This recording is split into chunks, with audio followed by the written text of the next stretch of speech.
எங்கிருந்து நீ வந்தாயோ கோடீஸ்வரா, எங்கள் நெஞ்சினில் நிறைந்து நின்றாயே கோடீஸ்வரா. நிதம் எங்கள் நினைவுகள் உந்தன் அருளலையில் சங்கமம் கோடீஸ்வரா. இது எங்கள் ஆன்ம கீதம் அன்பே கோடீஸ்வரா.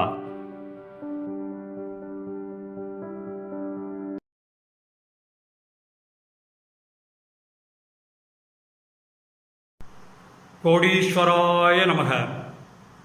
வணக்கம். எல்லாம் வல்ல நமது கோடி பகவான், கோடி தாத்தா, அந்த மகாவிஷ்ணு, அந்த சிவம், அந்த பிரம்மம் எனக்கு தொடர்ந்து 3 இரவு, அதாவது 3 விடிகாலை, சுமார் 3 மணி அளவில் அவர்களுடைய பிரபஞ்ச ஐக்கியத்தை பற்றி உணர்த்தியது. அந்த பரமசிவன் எனக்கு அவருடைய பிரபஞ்ச ஐக்கியத்தை உணர்த்தினார். ஆற்ற ஒண்ணாத துயருடன், வெளியே தெரியாத அழுகையுடன் திரும்பினேன். அந்த பிரிவை என்னால் தாங்கவே முடியலை. எங்கே பார்த்தாலும் எனக்கு அந்த தாத்தாவின் பரபிரம்ம உருவமே எனக்கு தோன்றின. எனக்கு ரொம்ப என்ன தாத்தா அப்படி பண்ணிட்டீங்களே, நான் சொல்லப்போனால் இப்படியே நினச்சேன், என்னை விட்டு செத்து போயிட்டீங்கன்னு நினச்சேன். அதாவது நான் ஒரு மாதிரியாக நினச்சேன், என்ன தாத்தா செத்து போயிட்டீங்களே அப்படிங்கிற மாதிரிலாம் நினச்சேன். நான் துபாயில் ஒரு கார்ப்பரேட் கம்பெனியில் சில காலம் வேலை செய்துவிட்டு கத்தாரில் உள்ள இன்டெக்ரா இன்டர்நேஷனல் என்ற குரூப் ஆஃப் கம்பெனிஸ்க்கு மார்க்கெட்டிங் மேனேஜராக ஜாயின் பண்ணுவதற்காக அந்த கம்பெனியில் சேர்ந்தேன்.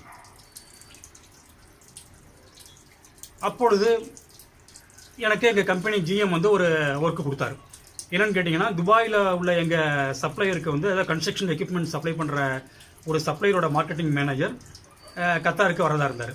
அதனால் அவரை வரவேற்கிறதுக்காக நான் என்னை கூப்பிட்டு, இது மாதிரி ராமநாதன், நீங்கள் உங்கள் கார் எடுத்துகிட்டு நீங்கள் கத்தார் ஏர்போர்ட்டுக்கு போய் அவரை ரிசீவ் பண்ணிக்கோங்க அப்படின்னு சொன்னார்.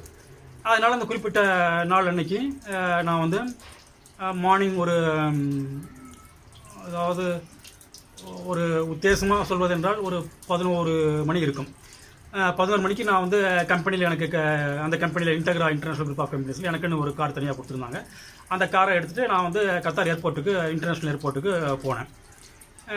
புறப்படுறப்ப சில காரணங்கள்னால, தவிர்க்க முடியாத காரணங்களால் கொஞ்சம் லேட் ஆச்சு. அப்போயே எனக்கு தெரியும் கொஞ்சம் லேட்டாக நம்ம புறப்பட்டுருக்கோம் அப்படின்னு தெரியும். நான் ஏர்போர்ட்டுக்கு போய் அந்த துபாய் நாட்டில் துபாயிலேருந்து கத்தாருக்கு எங்கள் கம்பெனிக்கு வர மார்க்கெட்டிங் மேனேஜர் வரவேற்கிறதுக்காக ஏர்போர்ட்டுக்கு போய் போகிறப்ப கொஞ்சம் டைம் ஆச்சு. நான் கொஞ்சம் டென்ஷனாக போய் அந்த நோட்டீஸ் போர்டை பார்த்தேன். அதாவது ஃப்ளைட் லேண்டிங் நோட்டிஃபிகேஷன் உள்ள போர்டை பார்த்தேன். பார்க்குறப்போ ஃப்ளைட் குறிப்பிட்ட நேரத்துக்கு முன்பாகவே, அதாவது ரொம்ப நேரம் முன்னாலேயே லேண்ட் ஆகிருந்தது எனக்கு தெரிஞ்சது. அப்போ இயல்பாகவே யாரும் என்ன நினைப்பாங்கன்னு கேட்டிங்கன்னா, நிச்சயமாக ஃப்ளைட் லேண்ட் ஆகி ரொம்ப நேரம் ஆச்சு, அதனால் சம்மந்தப்பட்ட பர்சன் போயிருப்பாருன்னு தான் நினைப்பாங்க. அதே நினைப்பு தான் எனக்கும் வந்தது. ஏன்னா ஃப்ளைட் லேண்ட் ஆகி ரொம்ப நேரம் ஆச்சு, நிச்சயமாக சம்மந்தப்பட்ட பர்சன் போயிருப்பார். அந்த கம்பெனியோட மார்க்கெட்டிங் மேனேஜர் போயிருப்பார், அவரோட சொந்த ஏற்பாட்டில் தங்குறதுக்காக போயிருப்பார் அப்படின்னு நினச்சி எனக்கு அப்படியே அப்செட் ஆகி போயிட்டேன். எனக்கு உடலும் மனசும் ரொம்ப அப்செட் ஆகி போயிடுச்சு. என்னடா அது இப்படி நமக்கு ஒரு அசைன்மெண்ட் இப்போ கொடுத்துருக்காங்க, ஃபஸ்ட்டு அசைன்மெண்ட் கொடுத்துருக்காங்க. நம்ம சேம் கேட்டகரிங்கிறதுனால நம்மளோட மார்க்கெட்டிங் மேனேஜர், வர வேண்டிய ஒரு மார்க்கெட்டிங் மேனேஜருங்கிறதுனால சேம் டிசிக்னேஷனுங்கிறதுனால நம்மளை மதிப்பு கொடுத்து நம்மளை போய் ரிசீவ் பண்ண சொல்லியிருக்காங்க. நம்ம இந்த மாதிரி போட்டு விட்டோமே.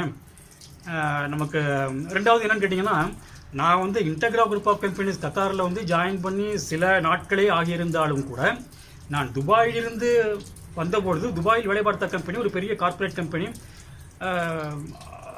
அது வேர்ல்டு ஃபுல்லாக நிறைய பிரான்ச்சஸ் இருக்குது. அந்த கார்ப்பரேட் கம்பெனியில் நான் வேலை பார்த்து வந்ததுனால எனக்கு இங்கே ஒரு இமேஜ் இருந்தது. அந்த இமேஜும் கெட்டு போயிடும். ரெண்டாவது என்னோட கில்ட்டி கான்சியஸாக இருந்தது. என்னன்னு கேட்டிங்கன்னா, நமக்கு ஒரு ரெஸ்பான்சிபிலிட்டி கொடுத்து அந்த ரெஸ்பான்சிபிலிட்டி அது மாதிரி மிஸ் பண்ணிட்டோமே அப்படின்னு எனக்கு ஒரு கில்ட்டி கான்சியஸாக இருந்தது.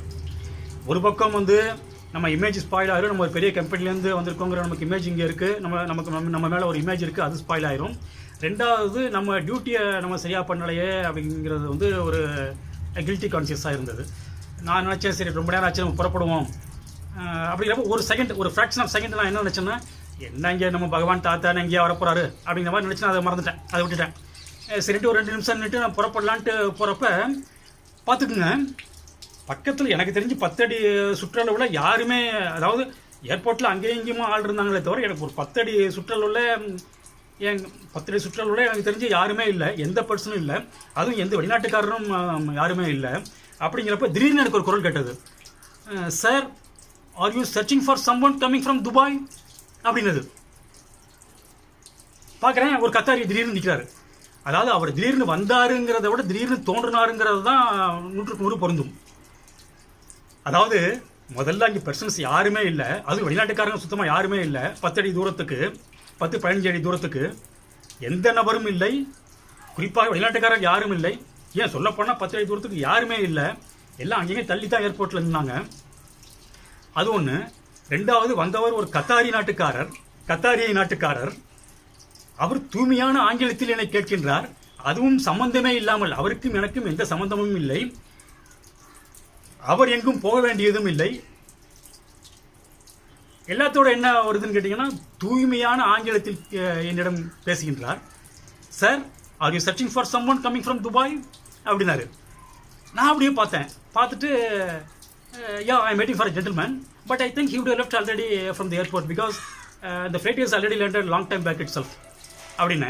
அதுக்கு அவர் சொல்றாரு, அந்த கத்தாரி சொல்றாரு, the flight has landed already but the people have just started coming now only.